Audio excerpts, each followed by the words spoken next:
Hey guys, welcome to a new monthly wrap up. We are going to be wrapping up the books that I read in the month of February, which I'm very proud to say I read 8 books in the month of February. Typically, I read about 3 books every month, and so for me to be able to read 8 books this month, I was just really proud of myself. So I'm just really excited about that. A lot of the books that I read this month were either Kindle Unlimited books, and then also I've been reading a lot on my phone using the Cloud Library app, which is really great. It's like an online library. You need a library card, you put in your information, and then there's books that you can digitally check out and read on your phone or on a computer or anywhere where you can get the app.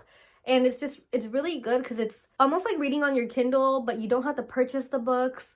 A lot of times though, the books are not available, so somebody's already reading them, so you have to wait a little bit for the books to be available. You get about 21 days to read the book, and then after the 21 days, then you have to return the book.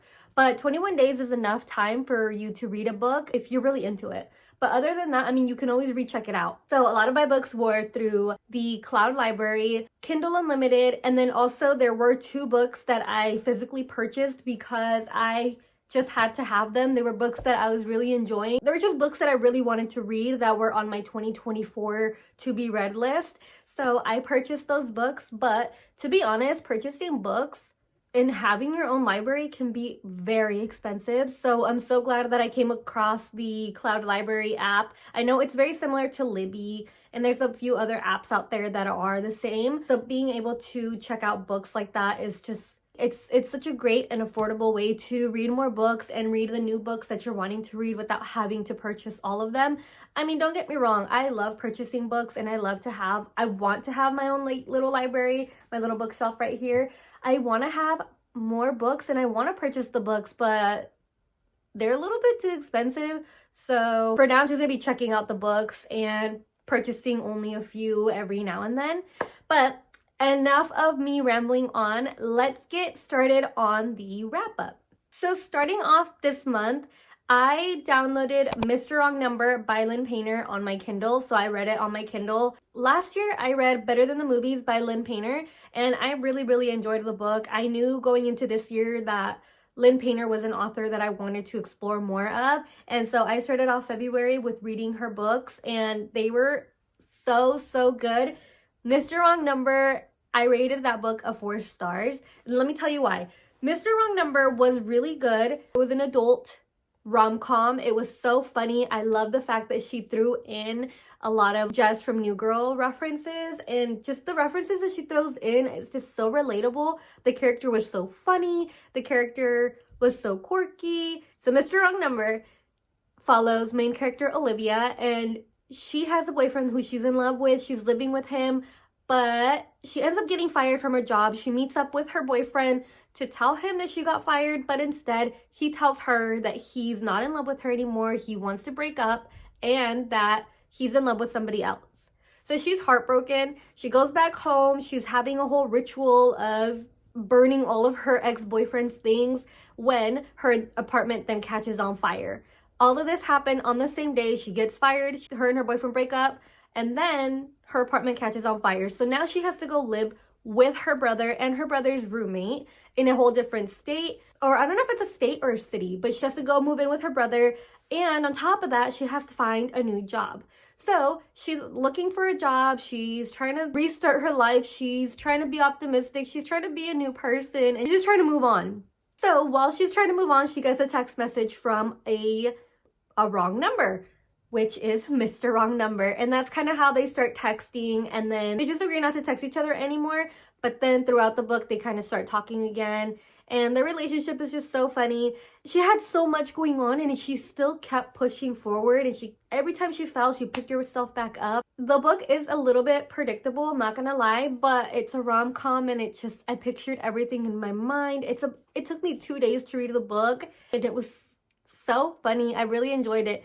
The reason why I'm giving it 4 stars and not the 5 is because the book is spicy. The book has some spice scenes, and I'm not gonna lie, like the spice scenes we could have done without a few of those spice scenes. So for that reason, I'm giving it a 4 star. Right after Mr. Wrong Number, I read Ask for Andrea. Now, Ask for Andrea was a little bit different compared to Miss Wrong Number, a lot different actually. Ask for Andrea is a thriller book, and it's very much Lovely Bones meets Ted Bundy type of vibes. So pretty much it follows three characters. The three girls that it's following, they've all been murdered by the same man. This man meets the girls online. He asks them out for a date, and then he murders them. It's 3 points of views, and it's them all already dead. And they're just trying to prevent him from killing other women. It says it on there, like the girls are dead. He's murdered all three of them.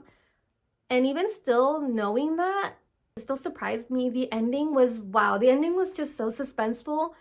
The last few chapters, I couldn't even put the book down. I remember waking up at 3 in the morning, sitting on my couch before work and reading and finishing the book. And it was just so, so good. I highly, highly recommend that book.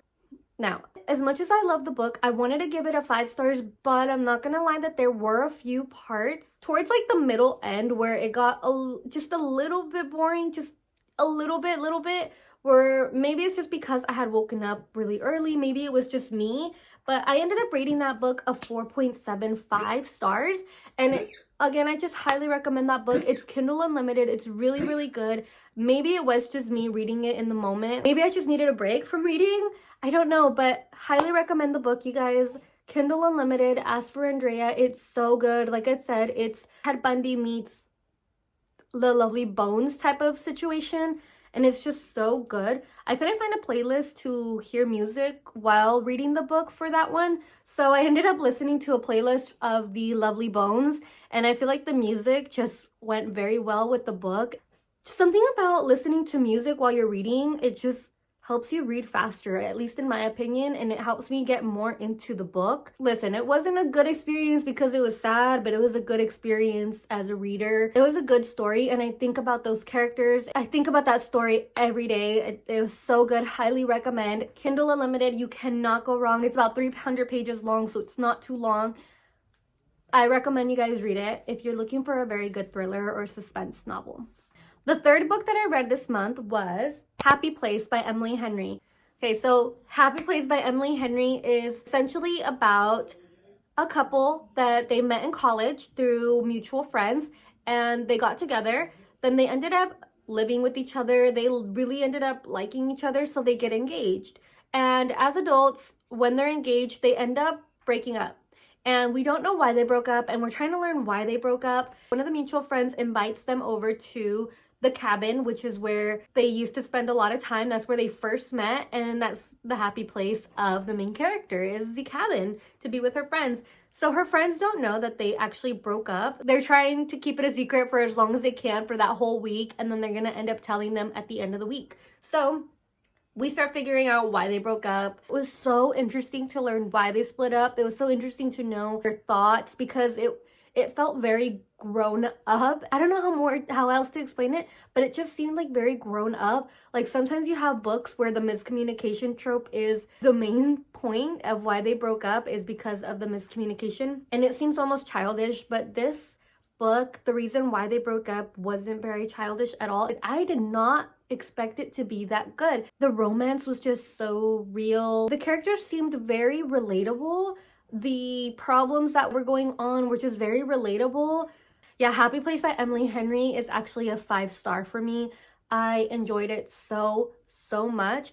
It helped me understand why Emily Henry's books gets the reviews that she gets, because of the way she writes. It's so lyrical, and that book really helped me understand that writing. So I definitely want to go back and read Beach Read by Emily Henry, and I also want to read her other books. It was such a good story. Like, why haven't I read it sooner? Why didn't I read it last year? I know I wanted to read it last year, but I never got to it. So I'm so glad that I got to it this year. 5 stars. That book was so good. Like I said, it's very relatable as I'm older now, and their problems and the way that they solved the problems, the way that they worked through their issues was just so... I enjoyed everything about that book. I 100% recommend that book. So after Happy Place by Emily Henry, I picked up another Lynn Painter book, The Do-Over. I didn't know what that book was about. I went into it very, very blindly, and I ended up enjoying it so much that I went and I bought the copy from Barnes & Noble. I got the special edition with the edges, the sprayed edges here. So, so pretty.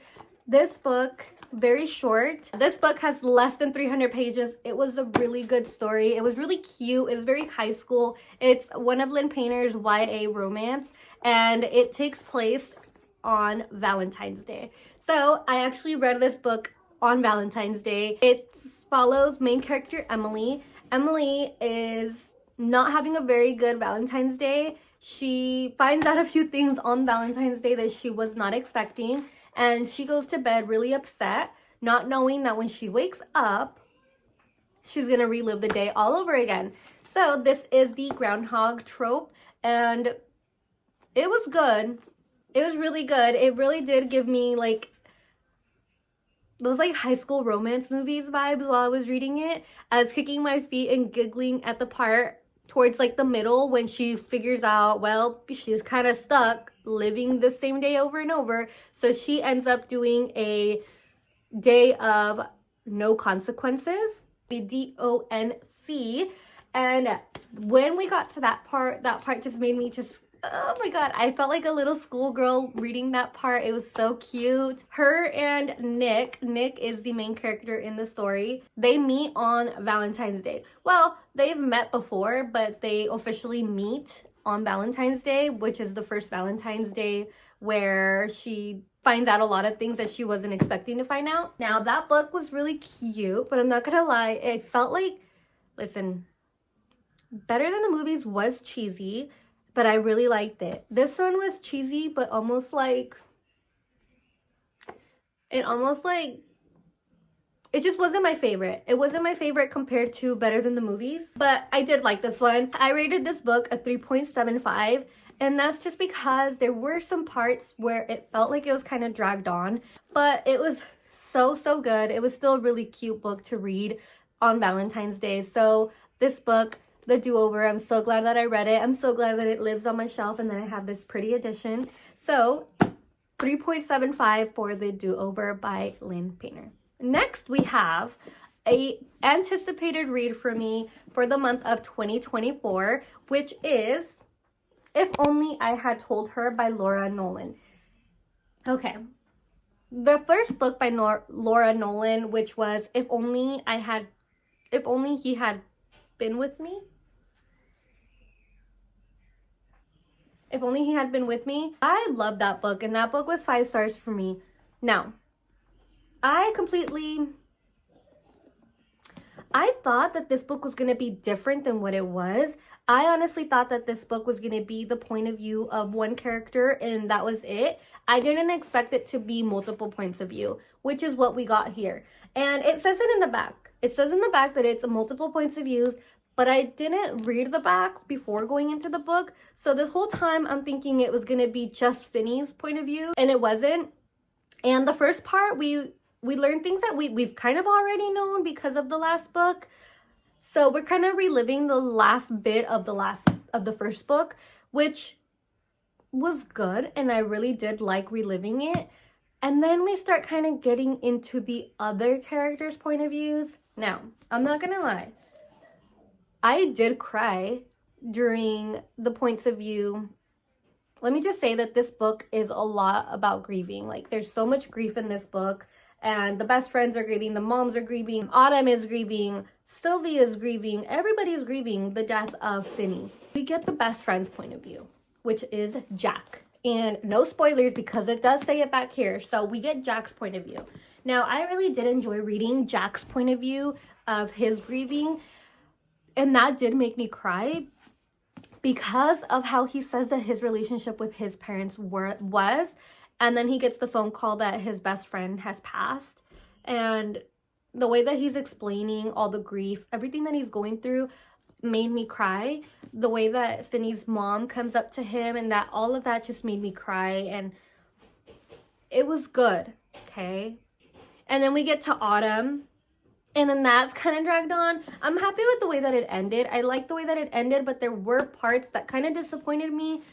because it just felt a little bit dragged on, and it was not at all what I was expecting this book to be. And so maybe that's just on me because I set these expectations not knowing, just assuming that we were going to get something that we didn't. So I was a little bit disappointed, but I still enjoyed my experience reading the book. Once I hit like 40, 50, 60% into this book, that's kind of when it kind of started losing me, and it just kind of started going downhill, and it just started taking a little bit too long, and I just want to be done with the book. I almost didn't even want to continue it anymore, but I'm glad that I did. I'm happy with how it ended. I've seen reviews also for this book, and I've seen a lot of people think the same as me, so I'm so glad that I'm not the only one.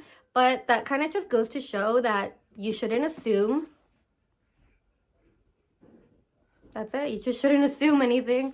But I'm so glad that I read the book, and I'm so glad that I have this copy. Not my favorite. Definitely not my favorite, but I enjoyed my time reading and feeling my emotions with the first half of the book. I'm rating it a 3 stars. It was good, like I said, and 3 stars is not bad. I've read worse books than this. This is actually a good book. So 3 stars for me. I'm glad I read it. But I don't think about the characters as much as I do Finney. I still think about Finney. So, If Only I Had Told Her by Sarah Nolan.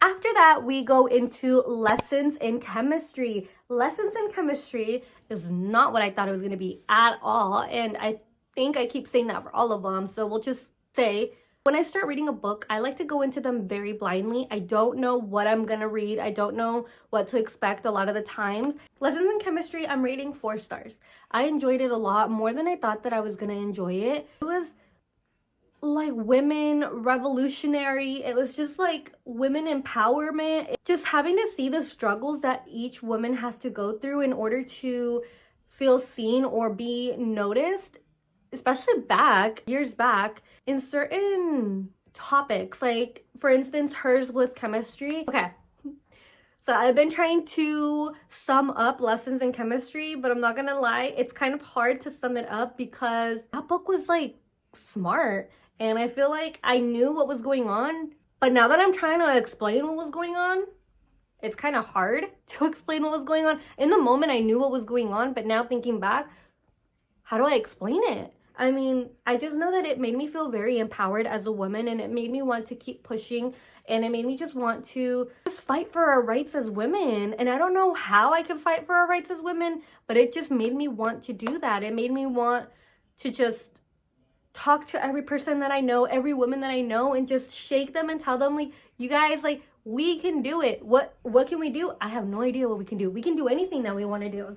That's kind of how that book made me feel. I'm trying to put it into words of what I read, but I promise that I'm having a very hard time putting this one into words. I just know that I really enjoyed the storyline. I really enjoyed the characters that the author created. It's probably going to be a book that I might want to revisit again, just so that I can like 100% like grasp everything. But it was just so good. The way that she's so smart and all her struggles. And okay, I'm just rambling now because I don't know how to put it in words. I don't know, and I'm trying my hardest here, but I can't put it into words. All I know is that I recommend it, and it's 4 stars for me, and I had a really good time reading it. So if you're thinking about reading Lessons in Chemistry, I 100% recommend that you do. 2 thumbs up from me. The next book that I read was another Lynn Painter, Betting on You. So Betting on You was cute. Okay, they had a very cute, like a meet cute in the airport. It follows Bailey and Charlie. So Bailey and Charlie, they meet at an airport, and then a few years later, they meet again. Then a few years later, they work together. The 2 characters, they make a bet, and they say that women and men cannot be friends without having a romantic relationship or without catching feelings. So they make a bet on it. And then you kind of know what's going to happen, right? I mean, come on. So basically, Bailey and Charlie, they are both children with divorced parents, and Bailey doesn't like her mother's new boyfriend. And so the way that they met was at an airport because they were both flying out to see their other parent that lives somewhere else. And so they met on the airplane. When they're working together, they kind of just start talking about, well, they're bonding over how they don't like their parents' partner. And they kind of bond over that. And they kind of just share those intimate moments of like, you know, being very vulnerable with each other about how they're feeling and how they don't feel like they're being heard or seen by the parent. It was a good story, it was, but it wasn't my favorite Lynn Painter book. I enjoyed this book actually I audiobooked. I didn't really enjoy listening to it that much. Okay, I did, but I didn't. It wasn't my favorite Lynn Painter book, and I think that towards the end, I was kind of getting tired of these like YA romances kind of towards the end of the month. So that's probably what happened there. Betting on you, I'm gonna have to rate that one a 3.75.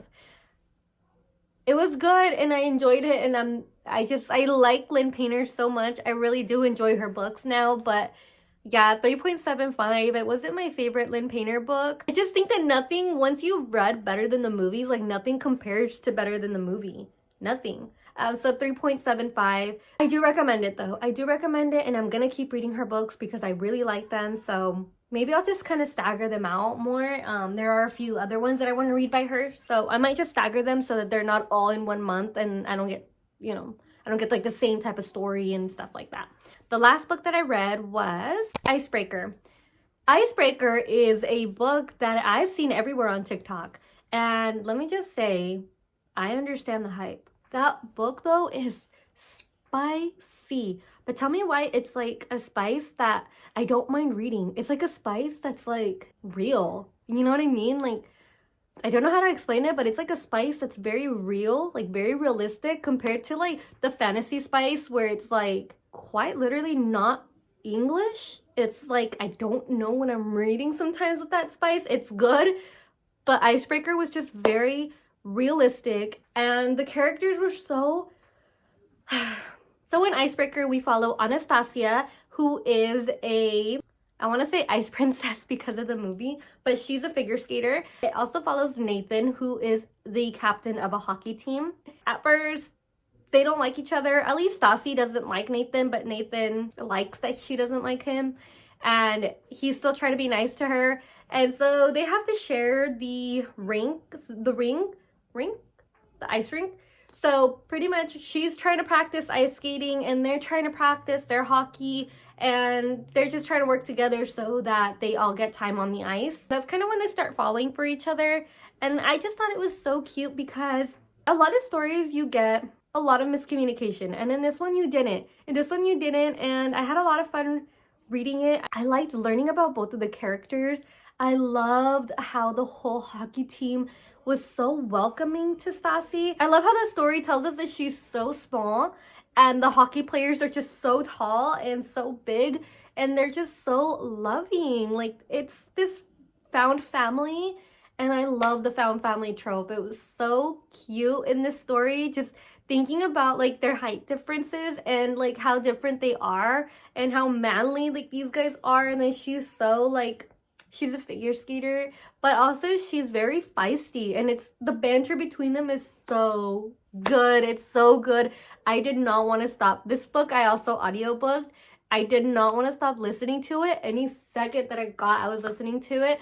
But like I said, this book is spicy, okay? Like I said, the spice is spicy in this book. It's good. It's real. I understand TikTok. And I 100% agree with the hype on that one. So if you're looking for a book that's not too spicy, this is probably not it for you because like I said, this one's spicy, but it's good. So I do recommend it if you do like spicy books. It's pretty fast paced. I will say it is kind of fast paced. There's always something going on and you want to know what's going to happen. It was good. I enjoyed my time reading that book. I'm so glad that I got to read it this month.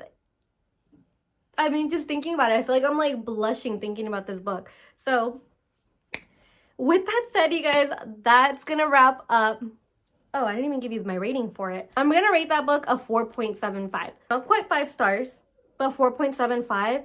I'm surprised how much I liked it because usually I don't mind reading spice in books, But when there's that much spice, sometimes I'm just like, oh, like, ooh, you know, like I just, too much. But this one was not like that. It was actually really good, and I did enjoy reading it. So icebreaker 4.75. So with that said, you guys, that concludes my video. Thank you so much for watching. I had so much fun reading these books. I know I'm like all over the place. I'm trying to get my words together, but I'm also really excited to make this video, so like I feel like my words aren't really coming out as much or as good as I want them to. I really appreciate you guys watching this video. Thank you for joining me on another monthly wrap-up. Let me know if you have read any of these books or if these books are on your TBR. Thank you so much for watching. I appreciate all of you guys who click on this video and watch and stayed to the end. I had a lot of fun making this video, and I will see you guys again next month for our next wrap-up. Probably sooner than that. I hope sooner than that. But I'll see you guys again very soon. Bye.